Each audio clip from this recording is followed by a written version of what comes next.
Granada es una ciudad espectacular. Estamos aquí el día justamente de la cumbre europea. Aquí están los dirigentes europeos, incluso Zelensky de Ucrania está por aquí por la ciudad, y es un momento mágico en una ciudad que es ya de por sí multicultural y sobre todo un enclave histórico y un crisol de culturas, como suelen decir, ¿no? Vamos a emplear este enfoque para hablar del tarot desde una perspectiva transcultural, es decir, el tarot es al final una herramienta que incorpora una serie de elementos culturales que convergen en una mezcolanza perfecta. Dentro del tarot podemos ver esa mezcla histórico-cultural tan europea de lo judío, de lo cristiano y de lo árabe, y sobre todo de lo cabalístico, dentro de ese marco profundo cultural que refleja todas aquellas enseñanzas espirituales que están relacionadas con elementos como por ejemplo el árbol de la vida, la menorá, los senderos objetivos y subjetivos y los mundos o los Olamot. Esos 4 elementos son primordiales para entender la profundidad cabalística del tarot, ¿vale? Así que vamos a dar una breve vuelta, un breve paseo por estas calles, y sobre todo vamos a ir a la zona del Realejo, que es la Judería, el barrio antiguo judío de la ciudad. Y cabe decir que, y lo diremos después, los judíos fueron expulsados de aquí. La historia medieval y moderna de España, y en especial de Andalucía, de Granada, ha estado marcada sobre todo por la coexistencia de estas culturas y a veces por la lucha de estas culturas por la hegemonía tanto política como territorial. Vamos a seguir nuestro paseo.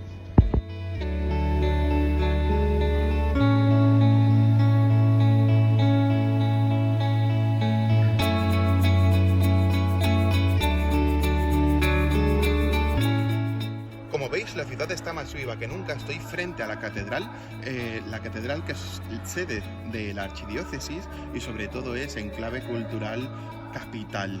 En este sentido, vamos a hablar un poquito de Carlos I, ¿vale? En el siglo XVI, digamos que Granada se convierte en una de las capitales cristianas del mundo y, digamos, uno de los núcleos eurocéntricos.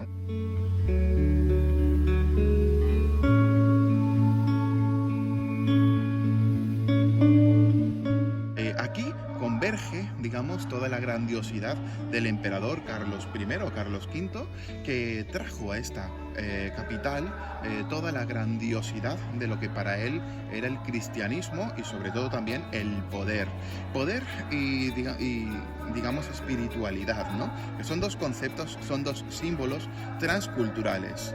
Y esto es muy interesante porque lo transcultural en el tarot se puede ver perfectamente en símbolos como por ejemplo la templanza, el manejo del poder, se puede ver también en la dependencia, se puede ver en la astucia, en todos estos elementos que incorporan personajes como la emperatriz, el emperador, el papa, la papisa. Y es que los arquetipos de papa, papisa, emperatriz, emperador, por ejemplo, son perfectamente cristianos. Es decir, aquí hay una dominación de una de las culturas que podría ser la cristiana, que precisamente emana de esa época, de la época en la que los reyes católicos en 1492 toman esta ciudad, toman Granada, y cambia por completo el rumbo histórico-cultural en España y en Andalucía.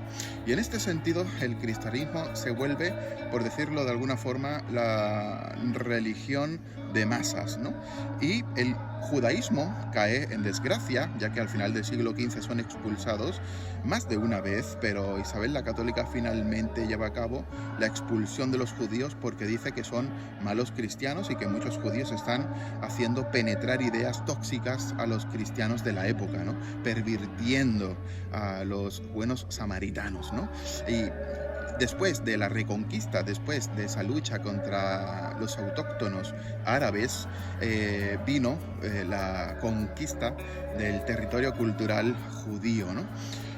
Hay que conocer esta historia precisamente porque en el fondo el tarot que conocemos es eurocéntrico y también expresa este tipo de historias. Podemos ver que el papa, la papisa, el emperador y la emperatriz son figuras culturalmente europeas y culturalmente cristianas. El concepto transcultural, digamos que el símbolo transcultural, por ejemplo, del Papa, podría ser el poder espiritual. El concepto o el símbolo transcultural del emperador es el poder temporal, el poder político temporal, ¿no? Así que hay que hacer una división entre lo que son los símbolos intraculturales, los que pertenecen a la propia cultura, como por ejemplo el Papa es un símbolo intracultural, y esos símbolos que son transculturales, que sirven para todas las culturas y que son de alguna forma universales del ser humano, como por ejemplo el concepto de poder temporal o poder espiritual que vemos en el Papa Papisa, por un lado, y en Emperador con Emperatriz, en ambos dúos.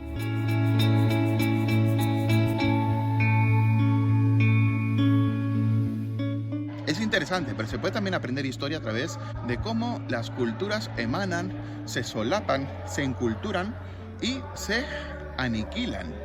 Y es interesante sobre todo porque, como hemos dicho, en el tarot hay un profundo trasfondo cabalístico y judío, y por otro lado hay una forma perfectamente católica, cristiana o eurocéntrica, con estos personajes que se han hecho populares y que pertenecen a un argot intracultural propiamente eurocéntrico y cristiano.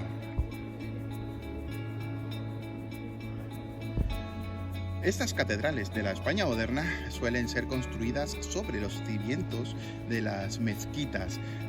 Creo que eso es una representación perfecta de lo que es la coexistencia y sobre todo la aculturación que se produce en esos siglos. Coexistencia, porque mientras no pueden aniquilarse, tienen que llegar a un entendimiento para no matarse entre ellos en la propia sociabilidad, en lo civil y en lo cotidiano, ¿no? Pero por otro lado, mientras pueden, se inculturan o se aculturan, es decir, absorben la cultura del otro o bien la aniquilan.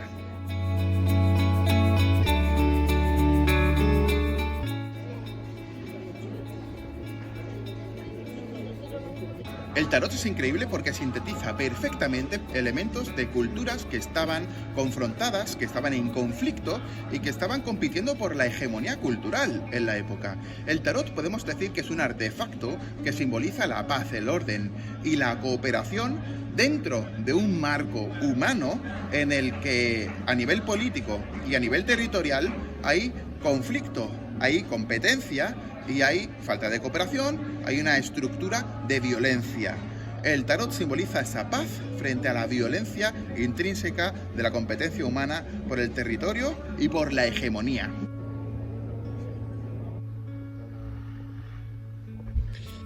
Estoy en la plaza del Campo del Príncipe, en la zona del Realejo, la antigua barriada judía de los judíos que actualmente se llaman sefardíes. Son los judíos expulsados de la península ibérica tras los edictos de 1492. Y nos hemos venido justamente al barrio judío para hablar de estos símbolos que se han empleado en el tarot de forma profunda y que provienen de la mística judía y de la cábala.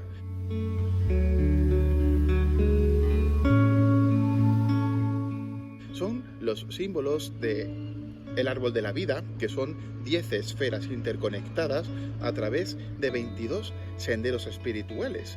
El árbol de la vida tiene el número 10 y el número 22 como elementos nucleares, y el número 10 está representado en el tarot en los números de cartas que hay en cada palo, así como el 22 el número de arcanos mayores. Se puede decir que los arcanos mayores representan los senderos subjetivos del camino de la vida que está expresado en este árbol de la vida cabalístico. Y por otro lado, podemos decir que las cartas de los palos representan esas esferas que son a su vez los senderos objetivos, se llaman así. Cada esfera simboliza una dimensión de la vida, una forma de experimentar la vida. En ese sentido, también encontramos la menorá. La menorá es un símbolo que también se usa como elemento decorativo, ya que la menorá es la típica vela con 7 brazos y 3 patas. La menorá tiene 7 brazos porque representan los 7 últimos Sefirot, es decir, las 7 últimas esferas que tiene el árbol de la vida, siendo las 3 superiores las importantes, o digamos las más excelsas, las supernas se llaman así, porque son aquellas que incorporan la generación de vida como tal, lo que se llamaría la emanación de la luz, de la energía, de la vida, de la vitalidad, ¿no?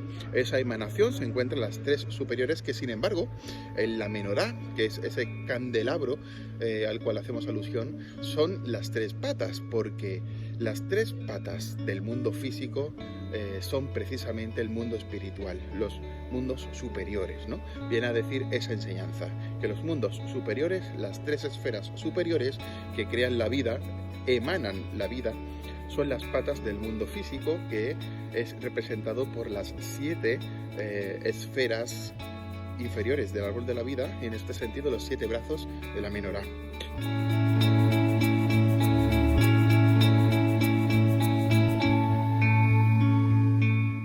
Por tanto, ya hemos hablado de los senderos objetivos y subjetivos, hemos hablado de la menorá y hemos hablado del árbol de la vida.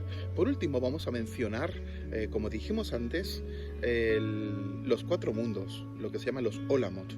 Los 4 mundos realmente están representados en todo lo que he dicho, ya que todo el camino de la vida, con las 10 esferas y con los 22 senderos subjetivos, los 22 caminos, todo eso está dentro de los 4 mundos. De hecho, en el mundo superior del todo se encuentra una de las 3 esferas superiores. En el segundo mundo superior se encuentran las otras 2 esferas de emanación, que realmente es lo que se llama el mundo creativo, el mundo que crea, ¿no? Y las 7 esferas inferiores, que en la menorá son los 7 brazos, que simboliza cómo se genera el mundo físico a partir de la formación. Es decir, no es tanto el mundo espiritual, sino sería el mundo entre lo espiritual y lo físico. Sería el mundo mental. Un mundo mental que crea la materia, pero que no la fabrica, la crea a nivel de formación, a nivel de mente, ¿no? Entonces, en este sentido, este tercer mundo, que sería el mundo mental, por decirlo así, se llama, de hecho en Kabbalah, el mundo de la formación. Y el mundo de la formación está representado perfectamente en la menorá, es decir, en ese candelabro de 7 brazos, está representado por los brazos de la izquierda y de la derecha, es decir, por esos 6 brazos, ¿ok? Siendo una sola esfera la que nos resta finalmente, que sería el mundo inferior, el mundo físico, el plano de la materia, el plano visible, el que se puede tocar, que no es mental como tal, sino que es físico, es un producto, es la fabricación de toda la formación que hemos dicho mental y que recoge la emanación de vida de los mundos superiores. Pues interesante es reseñar que en la menorá el eje central, digamos el brazo central, es el mundo físico. Representa el mundo físico, porque el mundo físico incorpora una sola dimensión que se llama Malhut, y ese mundo físico es el más bajo de los 4 mundos, o los 4 Olamot, al cual hicimos alusión previamente, ¿no? Y de los cuales estuvimos hablando pues previamente, simplemente pues de una forma velada, ¿no? Ahora lo estamos haciendo de una forma totalmente expositiva, ¿no? Estamos hablando de esos 4 mundos, estamos diciendo que hay 2 superiores y 2 inferiores. Los 2 superiores representan cómo se genera la vida, y los 2 inferiores cómo se forma y se fabrica. Y cabe decir, con todo esto, que los 4 palos del tarot representan asimismo los 4 mundos. Los mundos superiores serían los bastos y las copas, y los mundos inferiores las espadas y los oros.